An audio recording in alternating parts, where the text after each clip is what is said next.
Actually, what I did when we were having offline classes, so I actually on I think on the last day, on 30th April, I had uh, completed this poem. Actually, this is a short poem, Dawn at Puri. But I found that many of you were not present at that class. In that class, some of you were there. So it would be a kind of a second kind of encounter with Jayanta Mahapatra's poem. Uh, so for the other students, I'll again repeat what I had said. So with this poem, after I complete this poem, uh, I'd be finishing the syllabus that I had with you. So I'd be doing the short questions, and I'll give you some material on Spencer, then Chaucer, and of course this poem. So let us, I think no one else is going to join at the moment. So I'll just share the screen with you. So see if you can see the poem. Just a moment. Someone wants to join.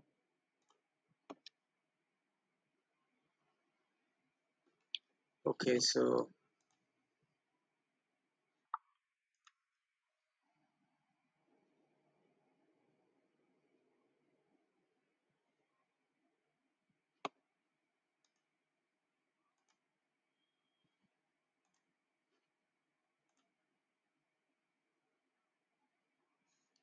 can you see the poem? কবিতাটা দেখতে পেয়েছো? Jayanta Mahapatra, Dawn at Puri. Can you see the poem? পোয়েমটা দেখা যাচ্ছে? সবাই দেখতে পাচ্ছ তো? আচ্ছা।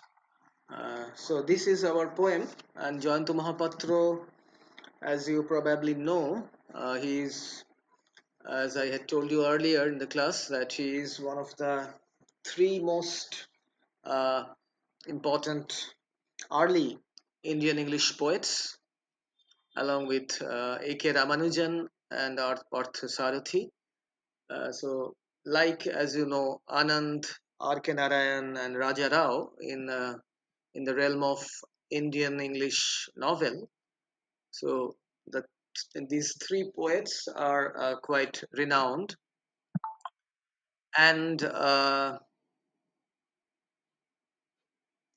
so what actually, as we see that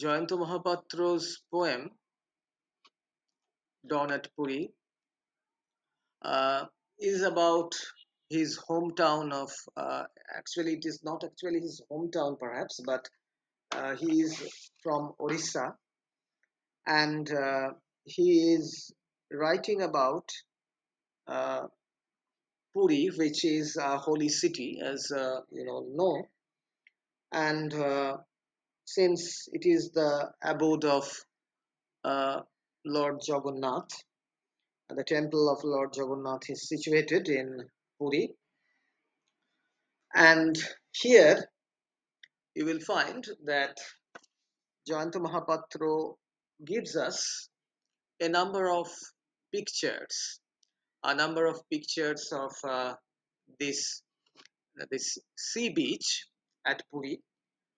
And from the title of the poem, as we know that if we look at the title of any poem, or for that matter, a short story or an essay, it tells us something.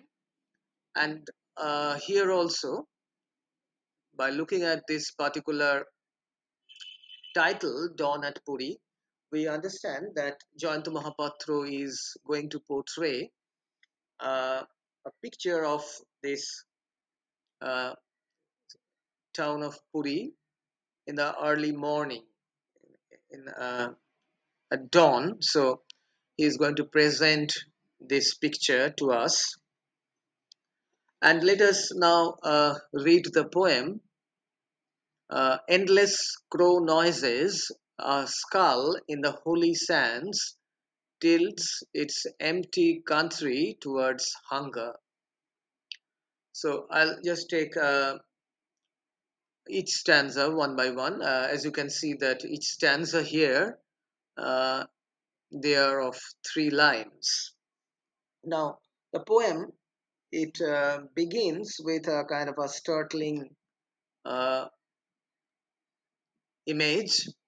Firstly, there is this auditory image, the sound, the cawing sound, harsh sound made by the crows. As we all know that when night ends and dawn is coming, the crows they rise and they start to caw.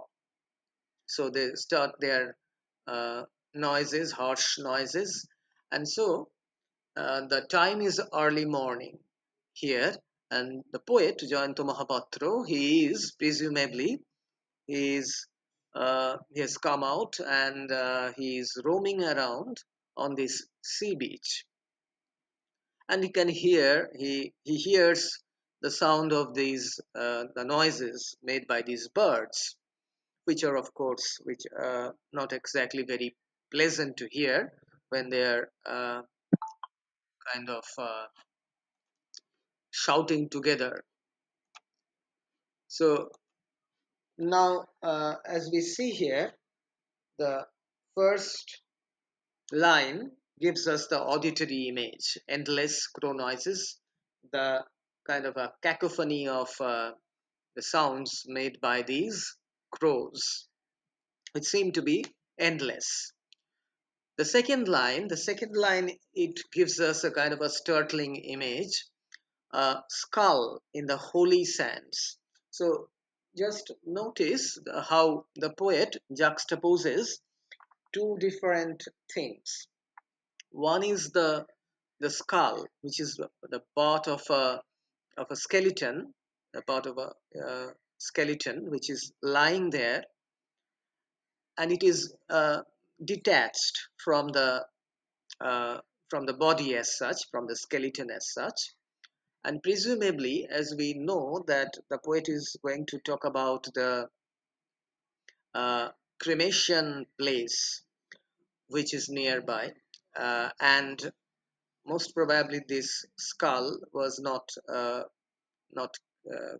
kind of burnt, and so it is lying there in the holy sands. So the sands are holy in the sense that it is it is they are the sands of Puri, which is of course a place which is holy for the Hindus, and it is lying there in the holy sands.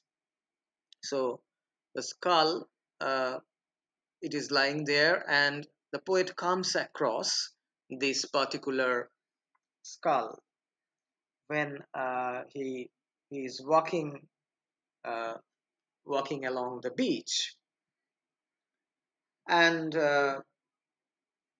so as we see uh, the presence of this skull, it seems to symbolize a kind of the hollowness of the rituals. And the poet, as we know, he is going to refer to the hungry people of the country, not only of Orissa, his home state, but also the entire country, because India uh, is, of course, the abode of so many people who live below the poverty line, and thus, in the last line of this first stanza, we can see how the poet describes the skull. A skull in the holy sands tilts its empty country towards hunger. So tilts its empty country towards hunger. Uh, these might mean several things. These images, the image of the skull and the sands, everything. It might mean, firstly, it might mean a kind of a reference that the poet is making to the poverty of the people of Orissa.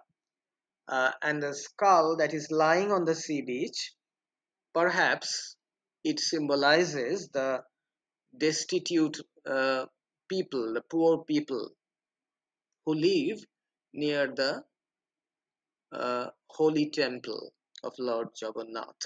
So that is why it is empty, because they are hungry. In uh, the last word is hunger. So hunger is a kind of a characteristic which is very common with these poor people, because they are not able to get food, proper food, and that is why they are left hungry. So uh, this holy city of Puri, it is on the one hand the abode of a religious fervor, religious worship, and on the other hand, ironically enough, it is also a kind of a place where these poor people live, who, uh, as we will see, they would be described in the very next stanza.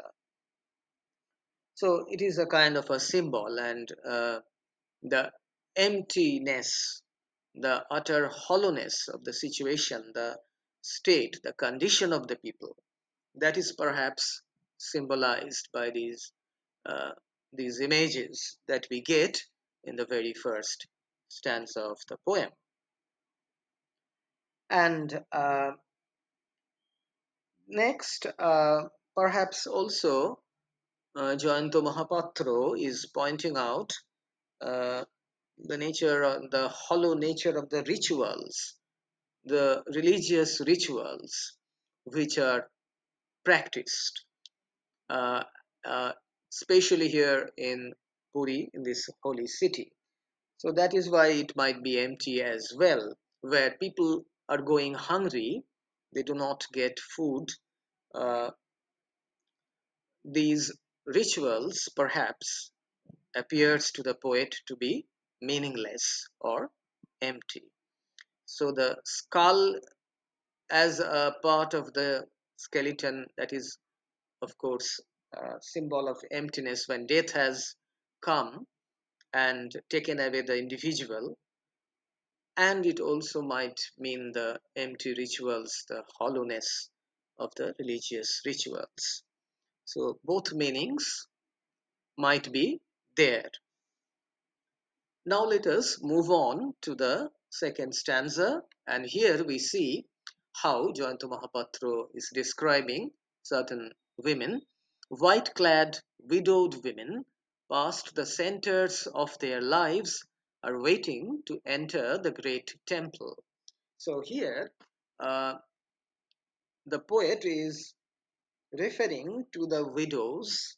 They are wearing white saris. So the widowed women, they are, what are they doing?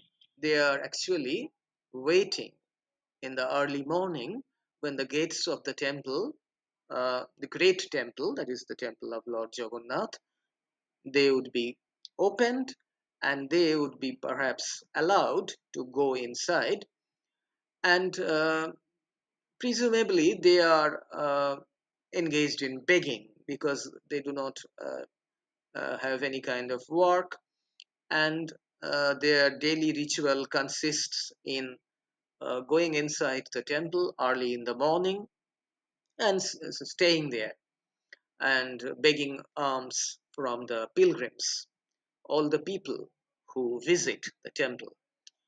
And the description of these women past the centers of their lives.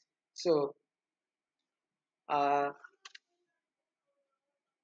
so as we can see that these women, they are not young anymore, and uh, it might seem that they are middle-aged women, and the centers, meaning they are not really in their homely life.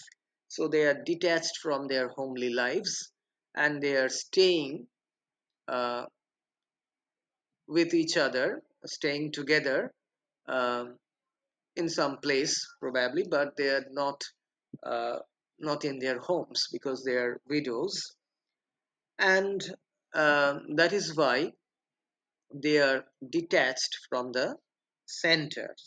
So they seem to have no other purpose in their lives.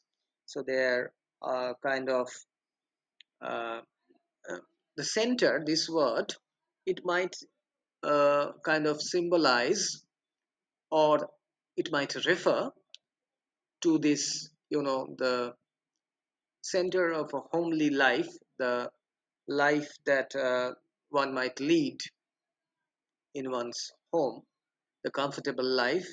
So these women, they do not have that comfortable life. And in the third stanza, the description is again quite vivid. Their austere eyes stare like those caught in a net, hanging by the dawn's shining strands of faith. So austere here means their eyes are devoid of any kind of desire, any kind of hope, and they seem to be staring that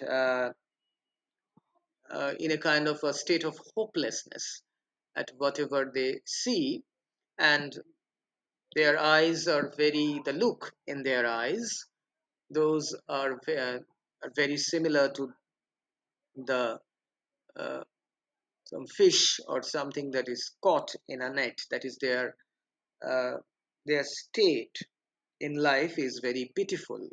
So they do not have any kind of hope, and uh, whatever they have, that is religious faith, not hope, but religious faith. And uh, so, as we see here, that the description of these widowed women, it clearly gives us the impression that these women, they are very much detached from their homes. They are living a life of hopelessness and without any kind of comfort, and so they are like creatures trapped in a net without any hope of kind of getting their liberty.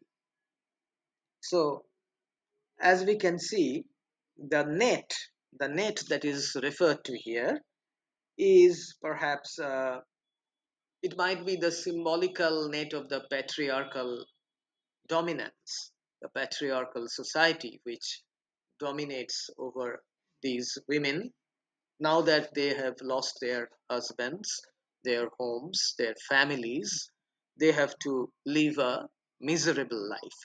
So their lives are very much full of sorrow. And this description, the last line of this stanza, hanging by the dawn's shining strands of faith. So, what they have in their lives, that is only the faith, the religious faith, the faith in the deity, that is Lord Jagannath. And so they have lost their freedom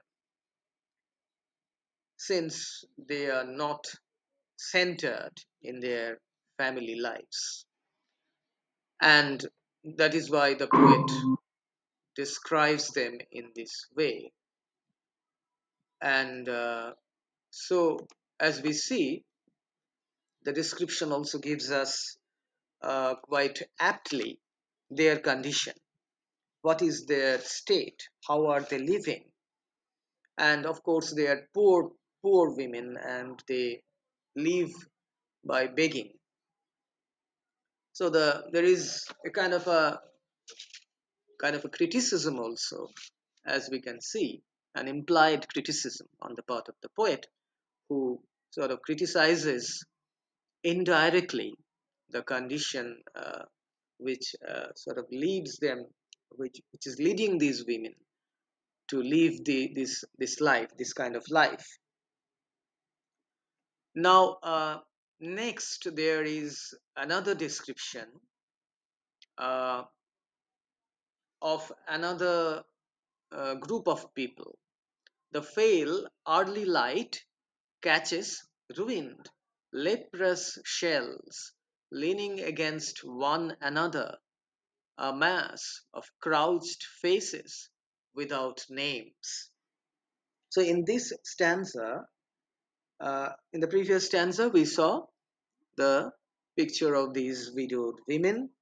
But now, in the dim light of the dawn, the pale early light meaning the dim light of the dawn, because it is still early morning when the poet, he is presumably walking, he was walking along the beach where he saw that skull, and he was walking towards the temple of Lord Jagannath, and there he comes across these women and these people, and he is describing them. They uh, what kind of people are they? They are kind of ruined and leprous. So leprous is actually it is a kind of a disease, leprosy. It is an infectious disease which affects the skin and the nerves, and it causes deformities in the body. So the leprous shells, it refers to the individuals who are there, who are huddling together against each other, and uh, of course they always try to remain or sit beside the temple uh, doors, the gates of the temple, because then they would be able to beg from the pilgrims. And as we see, they would ask for money from the people, or perhaps they are also low caste people.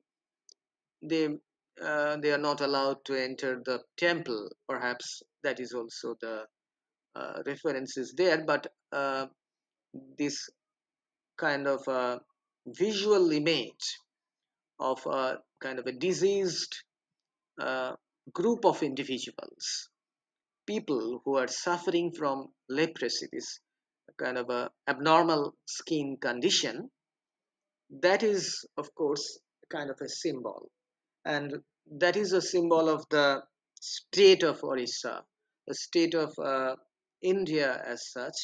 How India is, of course, a place which is full of such people, such poor and diseased people, uh, whom you might come across in each and every state of India. So that is something which, of course, is a common sight in our country, and Jayanta Mahapatra is talking about that. And a mass of crouched faces without names. So they have lost their identity, just as the widowed women, they do not have their identities, since uh, they are now actually they have lost their families. And these people, the ruined leprous shells, they are not even individuals, they're shells, that is the skin or the hollow shell, like that. So they are a number of timid uh, persons, crouched, meaning they are crouching, they are sort of staying together, and they have no confidence in themselves. They do not have any kind of identity, without names, and they are grouped together as such. And so they are the lepers who are the diseased persons. First, we have the picture of these widows and then the lepers. So these are common sights around the temple. And of course, the poet is uh, giving us the these pictures, these images, the visual imagery, of course, strongly contrast. They are a kind of a contrast to the atmosphere of religious fervor which is there in in and around the temple, inside the temple, in the among the pilgrims who visit this temple. So the condition is very much uh, uh, different. What is the from the condition of the temple? So until now, as we can see, the picture is of how the kind of people who are there outside the temple, what they are doing, and a kind of, as we can see, uh, this whole atmosphere, the whole situation that is being portrayed, that is being there, that is being uh, sort of communicated to us, the readers of this poem. And now, in the last stanza, not the last stanza, but the last but one, we see, and suddenly breaks out of my hide into the smoky blaze of a sullen, solitary pyre that fills my aging mother. Now, this might actually mean uh, two things. The fact that perhaps the uh, poet's mother is already dead, or it might mean that he is thinking about his mother who is alive, but he is thinking about his mother as he is looking at this uh, pyre, the funeral pyre that is burning on the sands. And this line, and suddenly breaks out of my hide. Uh, hide actually it means, as you know, the skin of animals. But here the poet is talking about his own body, his own skin. That this sudden thought, as he is walking along the beach, perhaps he is coming back from the temple after his visit to the temple. He is coming back, and now he finds that there is this one uh, funeral pyre which is burning, and the sudden thought it comes to his head, and that is why he's perhaps saying that, and suddenly breaks out of my hide. This comes as a new thought to him into the smoky blaze. So the smoke that is billowing, the wood that is burning, the dead body that is burning, and this smoke that comes out, uh, perhaps it fills his mind, this sight, it fills his mind with the thought of his uh, old mother, aging mother. And in the last stanza, he says, her last wish to be cremated here, twisting uncertainly like light on the shifting sands. So here the poem ends, and the poet here actually he is thinking. He is thinking about his mother's last wish. She had asked him to cremate her here in Puri because Puri is a holy place, and of course, she wanted to be cremated there. And the light, the light of the morning, early morning sun, it comes, and the smoke that rises from the funeral pyre, the winds that come from the sea, it causes the smoke to twist.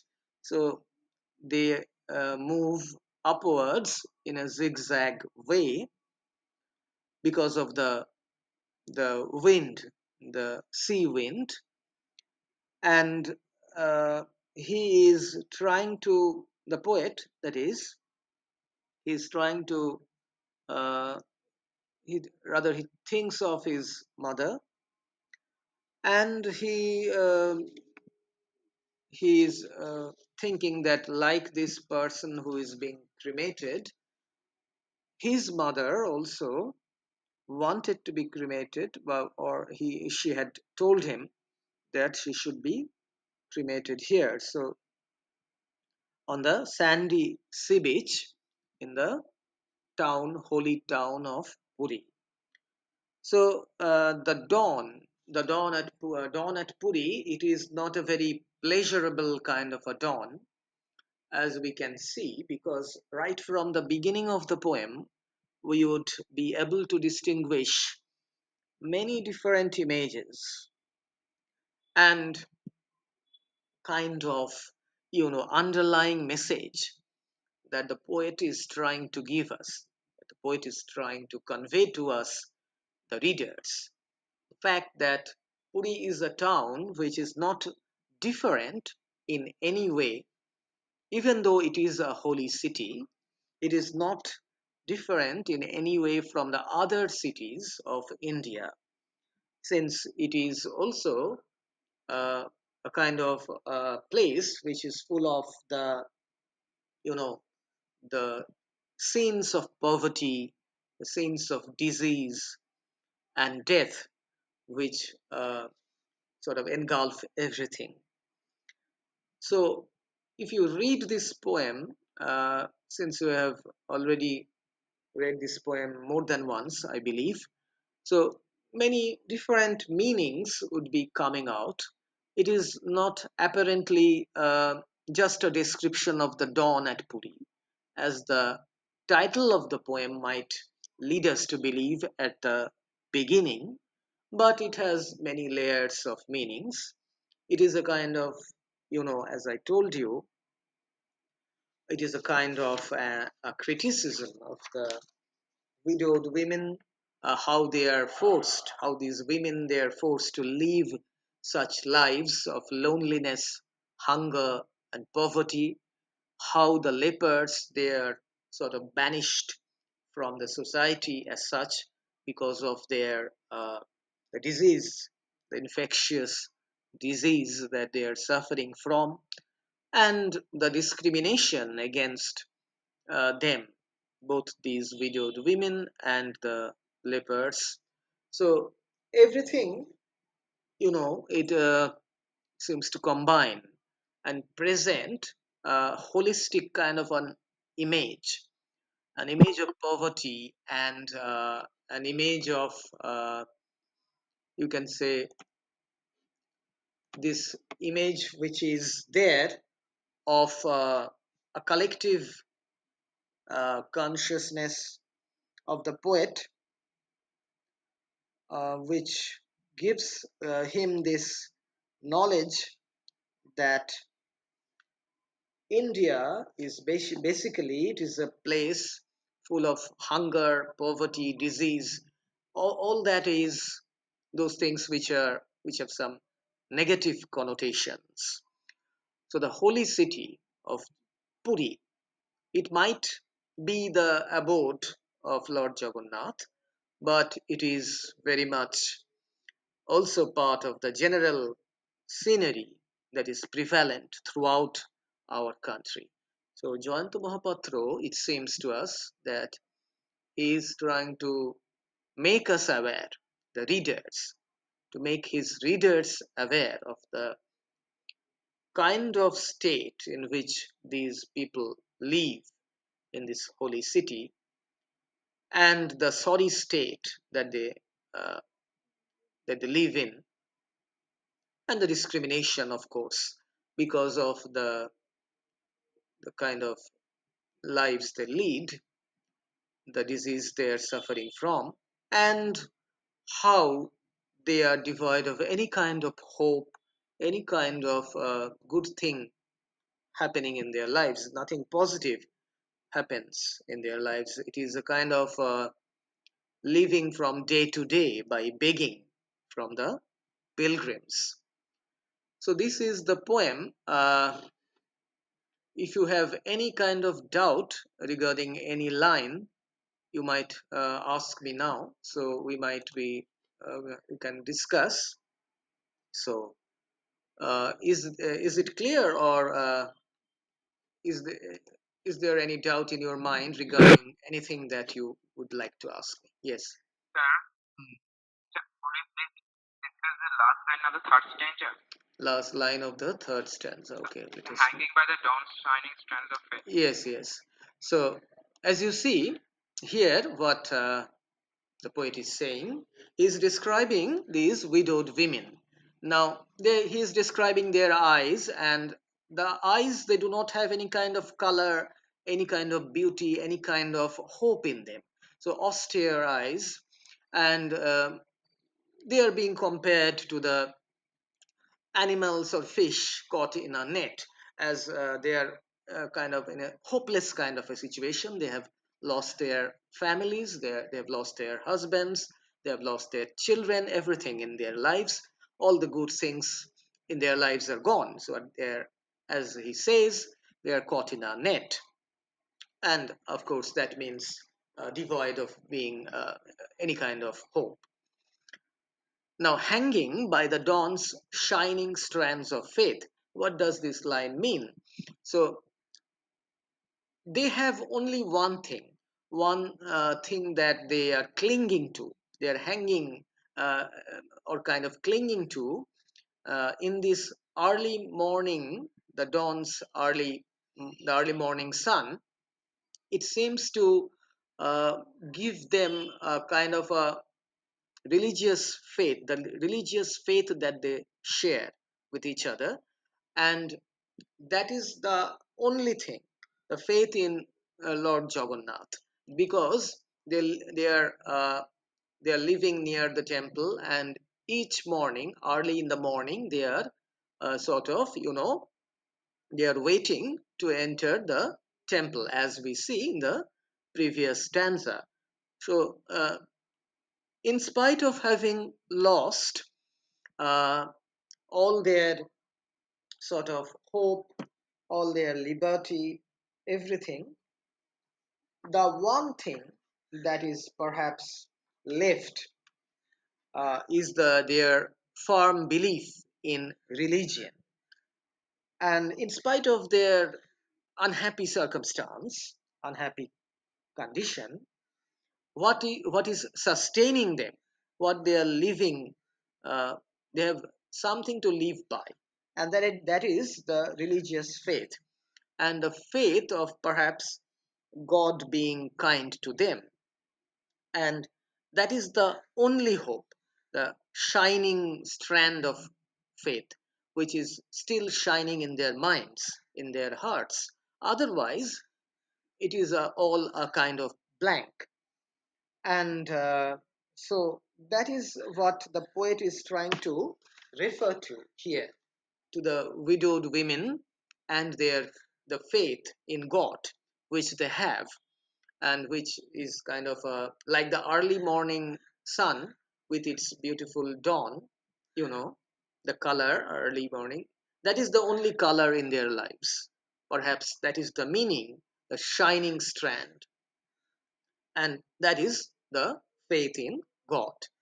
So, this is the meaning of this line. So, okay, have you understood, Sagir? Mm. Okay. Now, any other line or any other portion of the poem that this is actually, as you see, not a very difficult poem to understand, but there are, as I told you, certain meanings which come out, not just a description. If we read the poem, obviously we'll get the meaning. what the poet is trying to make us see. He wants us to understand some things, not just read on through these images. And there are, right from the beginning, the auditory image of these sounds made by the crows and the series of visual images, as you can see here, right from the very first stanza. The skull being a symbol of death, decay, destruction, how uh, the loss of lives, the poverty, uh, so the emptiness of life in general, the rituals which are empty, the religious rituals which actually it appears to the poet to be empty. So this holy city of Puri, though it has this temple of Lord Jagannath, it is not kind of not really different from the other cities because of the commonness of the scenes that can be observed here. Okay, so I think that those of you who have come here, who have attended this lecture, I think it would be clear to you the poem. And from our next class, I'll be trying to give you, mm, I'll be discussing. Bolo, tell me. The first line. Fifth stanza, first line. তার মানে fifth stanza টা হচ্ছে 1, 2. Just a moment. 1, 2, 3, 4. First line. And suddenly breaks out of my hide. This line, this one. Okay. So the poet was describing these widowed women, then he was describing the lepers. So all these people who are either poor people or they're suffering from some disease. Now, when he was observing them, he suddenly comes across in the sands of the sea beach of Puri this funeral pyre. Actually, there is this cremation ground near this place called Shorgoddar, which is near the temple of Lord Jagannath, but that is the cremation ground. So, most probably the poet is referring to that, and suddenly breaks out of my hide. So hide, as a, it is it refers to the skin. So the skin of animals, as we know, that is called hide, but here it refers to his of his own body. He was preoccupied with looking at the many different scenes that he could see near the temple of Lord Jagannath. But when he came back, he was he encountered this solitary fire that was burning, and then this thought suddenly comes into his mind, the thought of his aging mother and the fact that she would not live long, and she had already requested him that she should be cremated here in this place, in this holy place. So he is saying that suddenly breaks out of my hide, from my skin, or some kind of a recollection occurs. The thought that was lying latent, lying hidden in my body or in my mind, we can say, it suddenly emerges.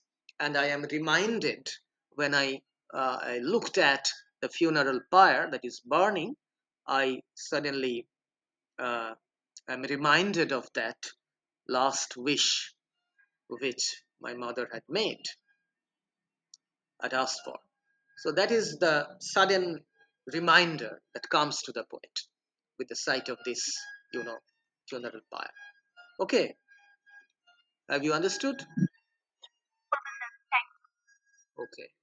So any other line, anything that would be uh, Please can you repeat the second line of fourth stanza?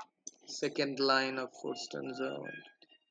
Ruined leprous shells, this line, leaning against one another. So ruined leprous shells. So here, in the early morning light, the poet is near the great temple, and he is looking. At first he observes the widowed women, the widowed women are there. Now he comes across another group of people. They are ruined, they are sort of destroyed. Means ruined means, of course, physically, and their health is ruined because they are lepers, and leprous shells, their bodies, shells. This particular word, it refers to the bodies of these leopards, which are sort of destroyed by this very hideous kind of disease that actually has afflicted them. Leaning against one another, meaning they are huddled together, uh, and they are sort of, as you can well understand, since they are suffering from this infectious disease, lepers were looked down upon, and they were not allowed to live within uh, the boundaries of the cities. In early times, they had separate areas, the leper colony or something like that, outside the cities, and they are not being allowed to enter the holy temple, and so they are huddling together, they are leaning against one another, and that is why the shells refer to their hollow bodies, because the bodies have been reduced to shells, kind of hollow shells, because of this uh, disease that they are suffering from. And a mass of crouched faces without names, of course, they are staying together, they have no identities, and they are just a group of people crouching in fear, because they might be turned away, they might be beaten by the police or other people. So that is perhaps the meaning that is that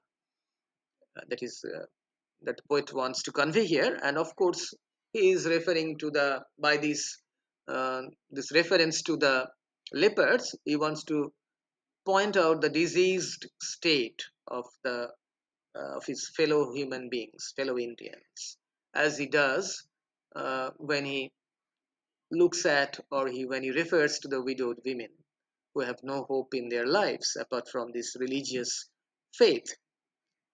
So that is his purpose. He's trying to point out the sad condition of his fellow human beings, fellow Indians, through these images. Okay, so is that clear? Yes, Okay, so sir, would you please explain the last para of the poem? last para of the poem. Okay, this one, her last wish. Yes, the last stanza, rather, it's not a para. Last stanza of the poem. Yes, her last wish to be cremated here, twisting uncertainly like light on the shifting sands. So here, as you see, that what the poet was reminded of, he was reminded of his old mother's last wish. She wanted to be cremated here because this is a holy place, and it is the belief that if anyone is cremated here, they would gain uh, sort of salvation, or heavenly kind of abode, or something like that. So that is the kind of a belief, religious belief. And the next two lines, twisting uncertainly like light on the shifting sands. Here, uh, actually, he is referring to this smoke that is rising from the funeral pyre. The funeral pyre, the smoky blaze, as you can see in the previous stanza, and that smoke is being carried uh, upwards because of the windy sea, uh, the sea winds that is blowing in, and the gust of wind is twisting that smoke from the funeral pyre, and it is rising in a kind of a distorted way, zigzag way, and it is twisting in an uncertain way. So he is the